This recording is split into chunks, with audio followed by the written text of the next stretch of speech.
നമസ്കാരം. നിങ്ങൾ കേൾക്കുന്നത് പ്രേം അൻമോൾ ഹോദ ഹായ് വാണി. ഞാൻ നിങ്ങളുടെ ഹോസ്റ്റ് വാണി. കഴിഞ്ഞ രാത്രി സ്ത്രീ ശാക്തീകരണത്തിന്റെ പേരിൽ റാഷീലിന് താൻ നൽകിയ സഹായത്തെ അൽക്കമാം എങ്ങനെയാണ് ഒരു രഹസ്യ മിഷനാക്കി മാറ്റിയതെന്ന് വെളിപ്പെടുത്തി.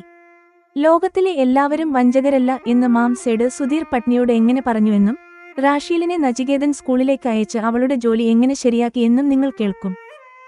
അൽക്കമാമിന്റെ കഥ കേട്ട് ഞാൻ ചിന്തിക്കുകയാണ്, സത്യത്തിൽ അൽക്കമാമിനെപ്പോലെ പരോപകാരികളായ വ്യക്തികൾ ഈ ലോകത്ത് ഉണ്ടാകണം. ഇവരിലൂടെയാണ് ഈ ലോകം ജീവിക്കാൻ യോഗ്യമായി തുടരുന്നത്. പക്ഷെ ഈ രാത്രി മാമിന്റെ മഹത്വത്തെക്കുറിച്ച് മാത്രമല്ല. മാം ഉറങ്ങിയ ശേഷം റാഷീൽ എന്റെ മുറിയിലേക്ക് വരുന്നു. എന്റെ ആഴത്തിലുള്ള സംശയങ്ങൾ പരിഹരിക്കാനുള്ള അവസരമാണിത്. നിങ്ങൾ കേൾക്കും. റാഷീലിന്റെ രണ്ടാമത്തെ വലിയ നുണ, അവൾ ഒരു എഴുത്തുകാരിയല്ല. തന്റെ ഔദാര്യത്താൽ പബ്ലിക്കേഷൻ ഫീസുകൾ നൽകി അൽക്കമാം എങ്ങനെയാണ് റാഷീലിന്റെ നോവൽ പ്രസിദ്ധീകരിച്ചത് എന്ന കഥ. ഏറ്റവും പ്രധാനമായി എന്റെ ലൈംഗികമായ ജിജ്ഞാസ. ഞാൻ റാഷീലിനോട് ചോദിച്ചു, നമ്മളെപ്പോലെയുള്ള യുവതികൾക്ക് വിവാഹം കഴിക്കാതെ ജീവിതം നയിക്കുക എന്നത് എളുപ്പമാണോ? എന്റെ ഏറ്റവും സ്വകാര്യമായ അനുഭവം ഞാൻ പങ്കുവച്ചപ്പോൾ എനിക്ക് എപ്പോഴെങ്കിലും ശാരീരിക ബന്ധത്തിന്റെ ആവശ്യകത തോന്നാറുണ്ട്, പക്ഷേ അതില്ലാതെ എനിക്ക് ജീവിക്കാൻ കഴിയില്ല എന്ന രീതിയിലല്ല അത് എന്ന് പറഞ്ഞപ്പോൾ റാഷീലിന്റെ മറുപടി എന്തായിരുന്നു? ഇപ്പോൾ വിവാഹം കഴിക്കാൻ ആഗ്രഹിക്കാത്ത റാഷീലിന് സെക്സ് ഇല്ലാത്ത ജീവിതത്തെക്കുറിച്ചുള്ള എന്റെ ആശയക്കുഴപ്പം പരിഹരിക്കാൻ കഴിയുമോ? അൽക്കമാമിന്റെ രഹസ്യങ്ങളും വാണിയുടെ ആന്തരിക സത്യവും. പ്രേം അൻമോൾ ഹോദ ഹായ് വാണി യിൽ നിങ്ങൾ കേൾക്കും. എപ്പിസോഡ് 18 രഹസ്യ പദ്ധതിയുടെ വെളിപ്പെടുത്തലും ഏകാന്തതയിലെ ലൈംഗിക ജിജ്ഞാസയും. ഇത്രയും വിവരങ്ങൾ അറിഞ്ഞുകഴിഞ്ഞപ്പോൾ മൻപ്രീതിന്റെ കോൾ വെറും ഒരു ചടങ്ങായി മാറി. നിർദ്ദേശമനുസരിച്ച് അവൾ എല്ലാം ചെയ്തിരുന്നു. മാം റാഷീൽ ചോദിച്ചതനുസരിച്ച് 2 മാസത്തെ അഡ്വാൻസ് വാങ്ങി അവൾക്ക് സൗകര്യപ്രദമായ ഒരു മുറി നൽകിയിട്ടുണ്ട്, അവൾ സ്ഥിരീകരിച്ചു. നല്ല കാര്യം. അവൾക്ക് യാതൊരു ബുദ്ധിമുട്ടും ഉണ്ടാകാതെ പ്രത്യേകം ശ്രദ്ധിക്കണം. എനിക്ക് അവളെ അറിയാമെന്നോ ഞാൻ അവളെ സഹായിക്കുന്നുണ്ടെന്നോ അവൾ അറിയരുത്, മാം പറഞ്ഞു. തന്റെ ഉപകാരം വെളിപ്പെടുത്താൻ അവർ ആഗ്രഹിച്ചിരുന്നില്ല. അൽക്കമാം ആഗ്രഹിച്ചതുപോലെ അന്നെല്ലാം ഭംഗിയായി നടന്നു. ഓഫീസിൽ ഒരു വലിയ ബിസിനസ് ഡീൽ പൂർത്തിയാക്കിയ ശേഷം ഏകാന്തത ലഭിച്ചപ്പോൾ അവർക്ക് വീണ്ടും റാഷീലിന്റെ ഓർമ്മ വന്നു. അവർ സുധീറിനെ വിളിച്ചു പറഞ്ഞു, നിനക്ക് 5 മിനിറ്റ് സമയമുള്ളപ്പോൾ എന്നെ വിളിക്കൂ. സുധീർ, നിരാശാജനകമായ ഈ ലോകത്ത് നിന്നെപ്പോലെയും എന്നെപ്പോലെയും ചിലർ തീർച്ചയായും ഉണ്ടാകണം. എങ്കിലേ വഞ്ചിക്കപ്പെട്ട ഒരു സ്ത്രീക്ക് ലോകത്തിലെ എല്ലാവരും ചതിയന്മാരല്ല എന്ന് തോന്നൂ, മാം ശൂന്യതയിലേക്ക് നോക്കി പറഞ്ഞു. റാഷീലിനെക്കുറിച്ച് ഇത്രയും പറഞ്ഞു കഴിഞ്ഞപ്പോൾ അവർ മൗനമായി. മാമിന് ഉറക്കം വരാൻ തുടങ്ങിയിരിക്കുന്നു. വാണി, എനിക്ക് ഉറക്കം വരുന്നു. എന്റെ പുറം ഒന്ന് തിരുമ്മി തരാമോ? ഓഫീസിൽ ഇരുന്നു ജോലി ചെയ്തപ്പോൾ ഇന്ന് ചെറിയൊരു നടുവേദനയുണ്ട്, അവർ ചോദിച്ചു. ഞാൻ പതുക്കെ അവരുടെ പുറം തിരുമ്മി കൊടുത്തു. സത്യത്തിൽ അൽക്കമാമിനെപ്പോലെ പരോപകാരികളായ വ്യക്തികൾ ഉണ്ടാകണം എന്ന് ഞാൻ മനസ്സിൽ ചിന്തിച്ചു. കുറച്ചു കഴിഞ്ഞപ്പോൾ മാം ഉറങ്ങിപ്പോയി. റാഷീൽ എന്റെ മുറിയിലേക്ക് വന്നു. അപ്പോൾ എനിക്ക് ഉറക്കം വന്നിട്ടുണ്ടായിരുന്നില്ല. വാണി, എനിക്ക് ഉറക്കം വരുന്നില്ല. കുറച്ചുനേരം നിന്റെ കൂടെ ഇവിടെ സംസാരിച്ചിരിക്കാമോ? അവൾ ചോദിച്ചു. വാണി, ഞാൻ ഒരു എഴുത്തുകാരിയാണ് എന്നത് വെറും നുണയാണ്. മാമിന് മുന്നിൽ ജോലി കിട്ടാൻ വേണ്ടി എനിക്ക് ആ നുണ പറയേണ്ടി വന്നു. എന്റെ നുണ സത്യമാക്കാൻ വേണ്ടി എന്റെ ജീവിതത്തിനു ചുറ്റും ചില കഥകൾ മെനഞ്ഞ് ഞാനൊരു നോവൽ എഴുതി. മാം ആ പുസ്തകം പ്രസിദ്ധീകരിക്കാൻ പണം നൽകി സഹായിച്ചു. റാഷീൽ അവളോട് തന്നെ ചിരിച്ചുകൊണ്ട് പറഞ്ഞു. റാഷീൽ, ഞാൻ വിവാഹം വേണ്ടെന്ന് തീരുമാനിച്ചവളാണ്. നിന്റെ കാഴ്ചപ്പാടിൽ നമ്മളെപ്പോലെയുള്ള യുവതികൾക്ക് വിവാഹം കഴിക്കാതെ ജീവിതം നയിക്കുന്നത് എളുപ്പമാണോ? ഞാൻ ചോദിച്ചു. എന്റെ പരാജയപ്പെട്ട വിവാഹത്തിനു ശേഷം എനിക്കിനി ഒരിക്കലും വിവാഹം വേണ്ടെന്ന് തോന്നി. മാം വിവാഹം കഴിക്കാതെ എത്ര സന്തോഷവതിയായിരിക്കുന്നു എന്ന് നമ്മൾ നേരിട്ട് കാണുന്നുണ്ടല്ലോ, റാഷീൽ ആലോചിച്ചുകൊണ്ട് പറഞ്ഞു. ശാരീരിക ബന്ധമില്ലാതെ ജീവിതത്തിലെ സുഖം അപൂർണമാണെന്ന് പലരും പറയാറുണ്ട്. ഇതിനെക്കുറിച്ച് നീ എന്താണ് ചിന്തിക്കുന്നത്? ഞാൻ ചോദിച്ചു. എനിക്കും ആദ്യം അങ്ങനെ തോന്നിയിരുന്നു. പക്ഷേ സെഡിനൊപ്പമുള്ള എന്റെ അനുഭവത്തിനു ശേഷം എനിക്ക് സെക്സിനോട് കടുത്ത വെറുപ്പാണ് ഉണ്ടായത്, റാഷീൽ തന്റെ അനുഭവം പങ്കുവച്ചു. റാഷീൽ, എനിക്ക് അപ്പോഴൊക്കെ അതിന്റെ ആവശ്യമുണ്ടെന്ന് തോന്നാറുണ്ട്, പക്ഷേ അത് ഇല്ലാതെ ഇരിക്കാൻ പറ്റില്ല എന്ന രീതിയിലല്ല അത്. ഇങ്ങനെയുള്ള സാഹചര്യത്തിൽ സെക്സ് ഇല്ലാത്ത ജീവിതം എനിക്ക് എളുപ്പമായിരിക്കുമോ? ഇത് എന്റെ സ്വകാര്യമായ തോന്നലായിരുന്നു. ഞാൻ ആദ്യമായി ഒരാളോട് ഇത് തുറന്നു പറയുകയാണ്. പ്രിയപ്പെട്ട ശ്രോതാക്കളെ, ഇതോടെ എപ്പിസോഡ് 18 അവസാനിക്കുന്നു. അൽക്കമാമിന്റെ സേവന മനസ്കതയും വാണി റാഷീൽ എന്നിവർ തമ്മിലുള്ള സ്വകാര്യ സംഭാഷണങ്ങളുമാണ് ഈ എപ്പിസോഡിലെ പ്രധാന ആകർഷണം. മാമിന്റെ ഏകാന്ത ജീവിതത്തിന് പിന്നിലെ രഹസ്യം കണ്ടെത്താനുള്ള വാണിയുടെ ശ്രമം എവിടെയെത്തുമെന്ന് അടുത്ത എപ്പിസോഡിൽ കാണാം. എപ്പിസോഡ് 18 സമാപ്തം.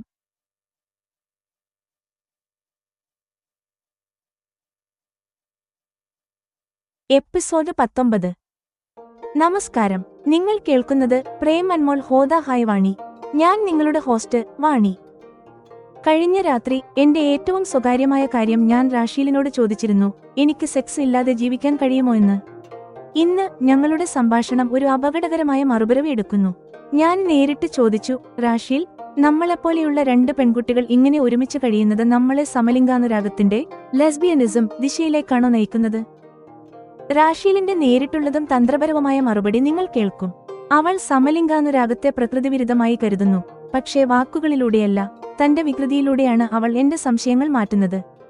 അവൾ ചിരിച്ചുകൊണ്ട് എന്നെ ശാരീരികമായി പരിഹസിക്കുകയും പറയുന്നു, ഞാൻ പോകുന്നു, എനിക്ക് നിങ്ങളെ പേടിയാകുന്നു എന്ന്. പിന്നെ പോകുന്നതിന് തൊട്ടുമുമ്പ് റാഷീലിന്റെ ആ ഒരു വികൃതി. അവൾ എന്നെ മുറുക്കിപ്പിടിക്കുകയും എന്റെ അധരങ്ങളിൽ ചുംബിക്കുകയും ചെയ്യുന്നു. ഈ രാത്രിക്ക് ശേഷം എന്റെ സംശയങ്ങൾ അടിസ്ഥാനരഹിതമാണെന്ന് തെളിഞ്ഞതിൽ എനിക്ക് ലജ്ജ തോന്നുന്നു. ഞാൻ ചിന്തിക്കുന്നു, അൽക്കമാം സത്യത്തിൽ നല്ലവളും നിഷ്കളങ്കയും പരിശുദ്ധയുമാണ്. ഞാനും അവരെപ്പോലെ പരോപകാരിയാകാൻ തീരുമാനിക്കുന്നു. പക്ഷേ കഥയിൽ വലിയൊരു ത്രില്ലർ വരുന്നു, മന്തുവിന്റെ അന്ത്യം. അൽക്കമാം ഫോണിലൂടെ എന്നോട് പറയുന്നത് കേൾക്കൂ, ആ തെമ്മാടി സ്വന്തം കർമ്മം കാരണം പോലീസിന്റെ പിടിയിലായിരിക്കുന്നു. മന്തു ഇപ്പോൾ ഒരു ഹിസ്റ്ററി ഷീറ്ററാണ്. പേടി കാരണം ഇനി ഒരിക്കലും ഒരു സ്ത്രീയോടും അവൻ മോശമായി പെരുമാറില്ല. മന്തുവിന്റെ അധ്യായം ഇപ്പോൾ അവസാനിച്ചിരിക്കുന്നു. റാഷീലിന്റെ കഥ പൂർത്തിയാക്കാൻ മാം എന്നെ വീണ്ടും ഡിന്നറിന് ക്ഷണിച്ചിരിക്കുന്നു. ഈ രാത്രിയിൽ അൽക്കമാം എന്റെ മനസ്സിനെ അലട്ടുന്ന ആ അവസാന ചോദ്യത്തിന് ഉത്തരം നൽകുമോ? എന്തുകൊണ്ടാണ് എന്നോട് മാത്രം അവർക്ക് ഇത്ര പ്രത്യേക കൃപ തോന്നുന്നത്? അവസാന രഹസ്യങ്ങളുടെ വെളിപ്പെടുത്തൽ. പ്രേം അൻമോൾ ഹോദ ഹായ് വാണി യിൽ നിങ്ങൾ കേൾക്കും. എപ്പിസോഡ് 19. സമലിംഗാനുരാഗത്തെക്കുറിച്ചുള്ള വികൃതി കലർന്ന ചർച്ചയും മന്തുവിന്റെ അവസാന കണക്കുതീർക്കലും. സത്യം പറയൂ, നിങ്ങൾ ഇന്നുവരെ ലൈംഗിക ബന്ധത്തിൽ ഏർപ്പെട്ടിട്ടില്ലേ? റാഷീൽ എന്നോട് തിരിച്ചു ചോദിച്ചു. എന്റെ അമ്മ മരിച്ചതിനു ശേഷം ഏതാനും മാസങ്ങൾക്കുള്ളിൽ സഹോദരനും മരിച്ചപ്പോൾ ഞാൻ അത്രത്തോളം തകർന്നുപോയി. എന്നെ പിന്തുടരുന്ന ആൺകുട്ടികളെ ഞാൻ ഗൗനിച്ചിരുന്നില്ല. ഇപ്പോൾ ഈ ശീലം സ്ഥിരമായിരിക്കുന്നു. അങ്ങനെ ഇന്നുവരെ ഞാൻ തൊടപ്പെടാത്ത ഒരു കന്യകയായി തുടരുന്നു. ഇതാണ് എന്റെ സത്യം. നിങ്ങൾ 25-26 വർഷം സെക്സ് ഇല്ലാതെ ജീവിച്ച സ്ഥിതിക്ക് നിങ്ങൾക്കതൊരു ശീലമായി മാറിയിട്ടില്ലെന്ന് ഞാൻ കരുതുന്നു. അങ്ങനെയെങ്കിൽ നിങ്ങൾക്ക് ഇനിയും ഇങ്ങനെ തുടരുന്നതും അവിവാഹിതയായി ജീവിതം നയിക്കുന്നതും എളുപ്പമായേക്കും, റാഷീൽ അഭിപ്രായപ്പെട്ടു. വാണി, അതൊക്കെ എനിക്ക് ഭയങ്കരമായ കാര്യമായിരുന്നു. ഒരു പുരുഷനെ ആ രൂപത്തിൽ ചിന്തിക്കുന്നത് പോലും എനിക്ക് അസ്വസ്ഥതയുണ്ടാക്കുന്നു. എനിക്ക് ഇനി ഒരിക്കലും അതിനുള്ള ആഗ്രഹം ഉണ്ടാകുമെന്ന് തോന്നുന്നില്ല. റാഷീൽ തന്റെ വെറുപ്പ് പ്രകടിപ്പിച്ചു. റാഷീൽ ജാഗരൂകയായി. എന്തുകൊണ്ട് ആയിക്കൂടാ? മാം എന്നെ ആകർഷിച്ചിട്ടുണ്ട്, നിങ്ങളും എന്നെ ആകർഷിച്ചിട്ടുണ്ട്. സ്ത്രീകൾക്കിടയിൽ മാത്രമേ എനിക്കിപ്പോൾ ആശ്വാസം തോന്നുന്നുള്ളൂ. പക്ഷേ വാണി, ഞാൻ സമലിംഗാനുരാഗത്തെ പ്രകൃതിവിരുദ്ധമായി കരുതുന്നു. അതുകൊണ്ട് സ്ത്രീകൾക്കിടയിൽ ജീവിച്ചാലും ഞാൻ ഒരിക്കലും ഒരു ലെസ്ബിയൻ ആകില്ല. പിന്നെ അവൾ ചിരിച്ചുകൊണ്ട് പറഞ്ഞു, എന്നെക്കുറിച്ച് നിങ്ങൾക്ക് അങ്ങനെ എന്തെങ്കിലും പേടിയുണ്ടെങ്കിൽ അത് മനസ്സിൽ നിന്ന് മാറ്റിക്കോളൂ. അവൾ പറഞ്ഞു. ഒരു വികൃതി ചിരിയോടെ അവൾ എന്നെ ശാരീരികമായി സ്പർശിച്ചു. റാഷീൽ എന്നെ കൈയോടെ പിടികൂടിയതുപോലെ എനിക്ക് തോന്നി. അവളുടെ ആ പ്രവൃത്തി എന്റെ യഥാർത്ഥ വികാരങ്ങൾ മറച്ചുവെക്കാൻ എനിക്കൊരു ഒഴികഴിവായി. റാഷീൽ, നിങ്ങൾ എന്ത് ക്രൂരിയാണ്, അത് വേദനിക്കാനിടയാക്കുന്നു. വേദന അഭിനയിച്ചുകൊണ്ട് ഞാൻ പ്രതിഷേധിച്ചു. അവൾ പോകുന്നതിനു മുമ്പ് പെട്ടെന്ന് എന്നെ മുറുക്കിപ്പിടിക്കുകയും അധരങ്ങളിൽ ചുംബിക്കുകയും ചെയ്തു. നിങ്ങളെ കാണാൻ നല്ല പാവമായി തോന്നുമെങ്കിലും നിങ്ങൾ നല്ല വികൃതിയും ബുദ്ധിശാലിയുമാണ്, എന്നെ വിട്ടേച്ചുകൊണ്ട് അവൾ പറഞ്ഞു. ശുഭരാത്രി, മധുരമായ സ്വപ്നങ്ങൾ എന്ന് പറഞ്ഞവൾ പോയി. അന്ന് രാത്രി അൽക്കമാമിനെക്കുറിച്ചുള്ള എന്റെ സംശയങ്ങളെല്ലാം ഇല്ലാതായി. അവരെ സംശയിച്ചതിൽ എനിക്ക് ലജ്ജ തോന്നി. അൽക്കമാം ഇരട്ട വ്യക്തിത്വമുള്ള സ്ത്രീയല്ല. എല്ലാവർക്കും അറിയാവുന്നതുപോലെ തന്നെ അവർ പരിശുദ്ധിയും ഉദാത്തയുമാണ്. 7 ദിവസങ്ങൾക്ക് ശേഷം അൽക്കമാം വിളിച്ചു. വാണി, നിന്നെ ശല്യം ചെയ്തിരുന്ന ആ തെമ്മാടി സ്വന്തം പ്രവൃത്തികൾ കാരണം പോലീസിന്റെ പിടിയിലായി. പല വകുപ്പുകൾ പ്രകാരം കേസ് രജിസ്റ്റർ ചെയ്തിട്ടുണ്ട്. ഇനി അടുത്ത ഏതാനും വർഷങ്ങൾ അവൻ കോടതിയും വക്കീലും കയറിയിറങ്ങി നടക്കും, അവർ എന്നോട് പറഞ്ഞു. മാം, എങ്ങനെയാണ് നിങ്ങളോട് നന്ദി പറയേണ്ടതെന്ന് എനിക്കറിയില്ല. കൃതജ്ഞത പ്രകടിപ്പിക്കാൻ ശരിയായ വാക്കുകൾ കിട്ടാതെ ഞാൻ പറഞ്ഞു. വാണി, നന്ദി പറയുന്നതൊക്കെ വിട്ടേക്കൂ. അവൻ ഇപ്പോൾ ഒരു ഹിസ്റ്ററി ഷീറ്ററായി രേഖപ്പെടുത്തപ്പെട്ടു. ഇനി ഏതെങ്കിലും പുതിയ കുറ്റകൃത്യം ചെയ്താൽ അവൻ സ്ഥിരം കുറ്റവാളിയായി മുദ്രകുത്തപ്പെടും. അവൻ തീർച്ചയായും ഇനി നിന്നെയോ മറ്റ് സ്ത്രീകളെയോ ശല്യം ചെയ്യില്ല, അൽക്കമാം ഉറപ്പു നൽകി. പ്രിയപ്പെട്ട ശ്രോതാക്കളെ, ഇതോടെ എപ്പിസോഡ് 19 അവസാനിക്കുന്നു. ഈ എപ്പിസോഡ് വാണിയുടെ സംശയങ്ങളെ ഇല്ലാതാക്കുകയും അവളെ നിസ്വാർത്ഥ സേവനത്തിന്റെ പാതയിലേക്ക് നയിക്കുകയും ചെയ്യുന്നു. മന്തുവിൽ നിന്നുള്ള മോചനം അൽക്കമാമിലുള്ള അവളുടെ വിശ്വാസത്തെ ഉന്നതിയിലെത്തിച്ചു. എങ്കിലും അൽക്കമാമിന് വാണിയോട് തോന്നുന്ന ആ പ്രത്യേക വാത്സല്യത്തിന്റെ രഹസ്യം മാത്രം ബാക്കിയാവുന്നു. എപ്പിസോഡ് 19 സമാപ്തം.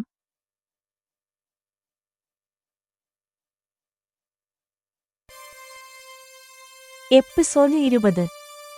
നമസ്കാരം, നിങ്ങൾ കേൾക്കുന്നത് പ്രേം അൻമോൾ ഹോദ ഹായ് വാണി. ഞാൻ നിങ്ങളുടെ ഹോസ്റ്റ് വാണി. മന്തുവിന്റെ പ്രശ്നം പരിഹരിക്കപ്പെട്ടു. പക്ഷേ ഇന്ന് ആ മോശം മനുഷ്യനെക്കുറിച്ച് സംസാരിച്ച് സമയം കളയാൻ ഞാൻ ആഗ്രഹിക്കുന്നില്ല. എന്റെ ജിജ്ഞാസ ഇപ്പോൾ ഒരു കാര്യത്തിൽ മാത്രമാണ്, റാഷീലിന്റെ പൂർത്തിയാകാത്ത കഥ. അൽക്കമാമിന്റെ പ്രശംസ നിങ്ങൾ കേൾക്കും, നല്ലതിനെ സ്വീകരിക്കാനുള്ള നിങ്ങളുടെ വ്യഗ്രത എനിക്കിഷ്ടമാണ്. തുടർന്ന് മാം ഒടുവിൽ റാഷീലിന്റെ ഗാഥ എന്ന പരമ്പരയുടെ അടുത്ത ഭാഗം ആരംഭിച്ചു. ഇന്ന് നിങ്ങൾ അറിയും അൽക്കമാം ഇന്റർവ്യൂ എന്ന ഔപചാരികത പൂർത്തിയാക്കി റാഷീലിന് PRO പ്രോ ആയി ജോലി നൽകിയത് എങ്ങനെയെന്ന്. റാഷീലിന് ചോദിക്കാതെ ലഭിച്ച അനുഗ്രഹങ്ങൾ. മാം അവൾക്ക് 40,000 രൂപ ശമ്പള അഡ്വാൻസ് നൽകുകയും ഉടൻ തന്നെ ബാങ്ക് അക്കൗണ്ട് തുടങ്ങാൻ സഹായിക്കുകയും ചെയ്തു. റാഷീലിന്റെ അത്ഭുതം, ജ്വല്ലറി ഉടമ പലിശ കൂടാതെ അവളുടെ വളകൾ തിരികെ നൽകിയത് എന്തുകൊണ്ട്? റാഷീൽ മന്ത്രിച്ചു, ഈ ലോകം സത്യത്തിൽ ഇത്ര നല്ലതാണോ? അൽക്കമാമിന്റെ ഗ്യാരണ്ടിയിൽ റാഷീലിന് സ്കൂട്ടി ലഭിച്ചത് എങ്ങനെ? അത് അവൾക്ക് ഓഫീസിലും ഗുരുദ്വാരയിലും പോകുന്നത് എത്ര എളുപ്പമാക്കി. ക്ഷമയോടെ മാം റാഷീലിന് തന്റെ ഓഫീസിലും ബെഡ്റൂമിലും ഇടം നൽകി. ഒരു പ്രൊഫഷണലായി മാറാൻ ഓൺലൈൻ കോഴ്സുകളുടെ ലിങ്കുകളും നൽകി.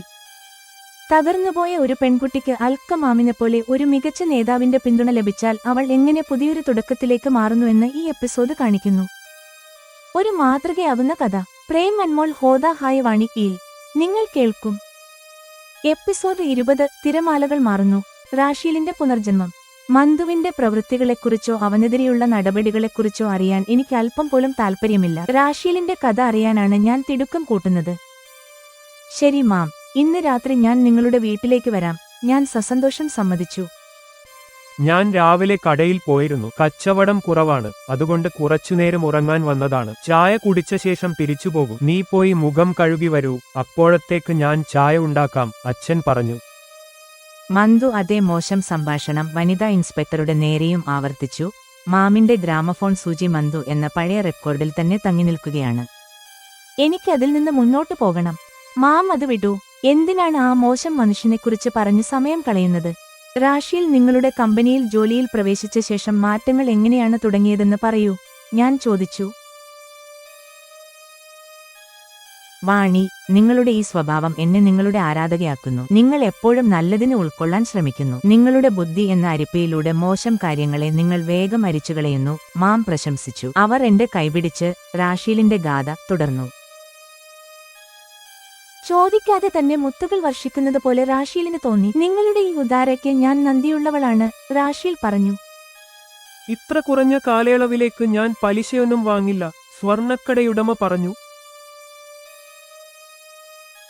ഈ ലോകം സത്യത്തിൽ ഇത്ര നല്ലതാണോ? റാഷീൽ അത്ഭുതത്തോടെ മന്ത്രിച്ചു. നിങ്ങളിൽ കഴിവുണ്ടെന്ന് ഞാൻ തിരിച്ചറിഞ്ഞു. ഏതാനും ദിവസത്തെ പരിശ്രമം കൊണ്ട് നിങ്ങൾ ഒരു മിടുക്കിയായ പ്രൊഫഷണലാകും. മാം അവളെ പ്രോത്സാഹിപ്പിച്ചു. പ്രിയ ശ്രോതാക്കളെ, ഇതോടെ എപ്പിസോഡ് 20 അവസാനിക്കുന്നു. തകർന്നുപോയ ഒരു പെൺകുട്ടിയിൽ നിന്ന് അൽക്കയുടെ കീഴിൽ ഒരു സ്വതന്ത്ര പ്രൊഫഷണലായി മാറുന്ന റാഷീലിന്റെ യാത്രയാണിത്. റാഷീലിന്റെ കഥ പൂർത്തിയായി. മന്തുവിന്റെ പ്രശ്നവും അവസാനിച്ചു. ഇനി ഒരു ചോദ്യം മാത്രം ബാക്കിയാണ്. അൽക്കമാം എന്തുകൊണ്ട് വിവാഹം കഴിച്ചില്ല? വാണിയോട് അവർക്ക് തോന്നുന്ന ആ പ്രത്യേക വാത്സല്യത്തിന്റെ രഹസ്യമെന്താണ്?